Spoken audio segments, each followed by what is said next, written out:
welcome to our channel. My name is Thaís Daraem and my topic is Legal English. O vídeo de hoje se chama Elementos de um contrato em inglês. Ou então, como tudo começou. É que eu vou te explicar.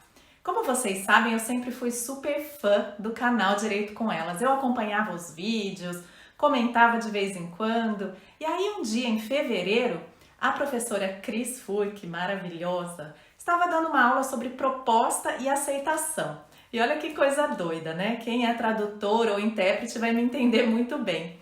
A professora Cris ia falando as frases dela e eu, meio doida, já ia falando em inglês, pensando em inglês. Coincidentemente, naquela época, eu estava preparando uma aula sobre o mesmo assunto. Então ela falava, eu pensava em inglês, falava outra, eu pensava em inglês. E foi daí que surgiu a ideia de colocar inglês jurídico no canal. E aqui estou. Então assim, vamos lá. A gente vai tentar fazer uma comparação do que a professora Cris falava, como eu diria isso em inglês, e será que os mesmos elementos de formação dos contratos no Brasil são os elementos de formação dos contratos dos países de Common Law? Vamos ver. Então, a professora Cris disse, toda linda, maravilhosa, elegantérrima ela, né? O contrato é conhecido como um acordo de vontades. E eu lá, a contract is a meeting of the minds. E as vontades, dizia a Cris, decorrem da proposta integrada à aceitação. And this meeting of the minds results from an offer plus an acceptance. Offer and acceptance. Proposta e aceitação. Aí ela disse, quem faz a proposta é o proponente ou policitante. The party who makes an offer is the offerer. E aí ela disse, quem recebe a proposta é o aceitante ou oblato. Chique essa palavra, né? Oblato. The party to whom an offer is made is the offeree. Aqui fica uma dica legal.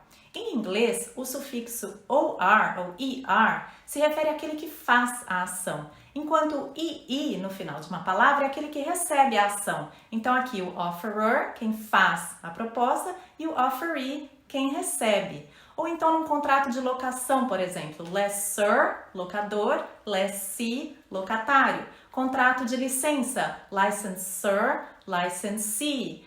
Num contrato de trabalho, employer, employee, e por aí vai. Se bem que se deve evitar, na medida do possível, usar esse tipo de nomenclatura, porque ela pode confundir, né? A diferença é muito pequena, e o leitor pode ficar confuso, mas isso é tema para outro vídeo. Enfim, o que me veio à cabeça nessa hora é que nos contratos do sistema de Common Law tem um elemento a mais que nós não temos no direito brasileiro. E esse elemento se chama consideration. Você já ouviu falar disso?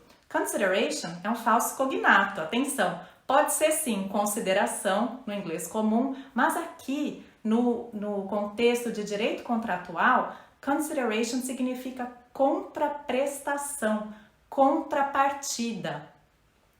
Vamos só olhar, fazer um parênteses para olhar a pronúncia. Consideration, a pronúncia do C-O-N não é igual à pronúncia de conceição, por exemplo. É con. Tem várias palavras em inglês que começam com C-O-N que tem essa pronúncia. Por exemplo, deixa eu olhar aqui na minha colinha. Conclusion, consumer, consultant, conclude, consider, condition e consideration. O que é consideration? Consideration é uma contraprestação, é algo de valor jurídico que se dá, que as partes dão uma à outra, formando essa relação contratual. Pode ser, e muitas vezes é, dinheiro. Então, eu quero comprar seu carro, eu te pago e você me entrega o carro, ou qualquer outro tipo de mercadoria. Mas não precisa ser dinheiro. Pode ser também uma renúncia, um detrimento, uma abstenção para outra parte. Existe um caso clássico estudado na Faculdade de Direito nos Estados Unidos que se chama Hamer versus Sidway. E nesse caso é interessante, o tio prometeu para o sobrinho o seguinte, ele falou, sobrinho, se você deixar de fumar, de beber, de jogar até os 21 anos, eu te dou $5.000. É um caso bem antigo, acho que é de 1891, se eu não me engano. É isso mesmo. E, enfim, o sobrinho cumpriu essa promessa, ele aceitou e até os 21 anos ele se absteve de fazer tudo isso que o tio havia pedido para ele se abster de fazer.